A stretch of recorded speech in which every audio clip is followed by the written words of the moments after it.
સદા સૌમ્યસી વૈભવે ઉભરાતી મારી માતૃભાષા તો છે ગુજરાતી. હું જન્મ્યા પછી પહેલી વખત રડ્યો હતો ને, એ પણ ગુજરાતીમાં રડ્યો હતો. એવું મારી બા કહેતી. બા, હા, બા કે માં શબ્દ બોલવું હું વધારે પસંદ કરું છું. બાકી આજકાલ તો તમારા અંગ્રેજીમાં શું કહે છે પેલું મોમ, ડેડ,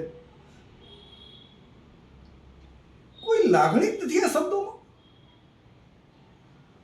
અરે ભાઈ, હું બોલું છું ગુજરાતી, હું વાંચું છું ગુજરાતી, હું લખું છું ગુજરાતી, હું ગીત પણ ગુજરાતીમાં ગાઉં છું અને હું જમું પણ ગુજરાતીમાં છું. મારે ગુજરાતી સિવાય બીજું કંઈ જ ના ચાલે. અરે ગુજરાતી સિવાયની તમામ ભાષા મારી માટે પારકી સ્ત્રી સમાન છે. એની સામે તો જોવું પણ પાપ છે.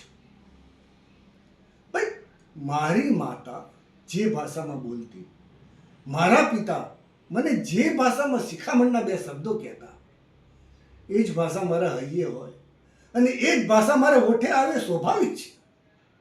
અરે તમે મને મારી નાખશો ને તો પણ મારા મોઢે કોઈ પણ વિદેશી ભાષા નહીં આવે એટલે નહીં જ આવે. અને આ મારો અંતિમ નિર્ણય છે કે મારા જીવતા જીવે હું એમાં કોઈ ફેરફાર નહીં કરવાનો, કોઈ ફેરફાર.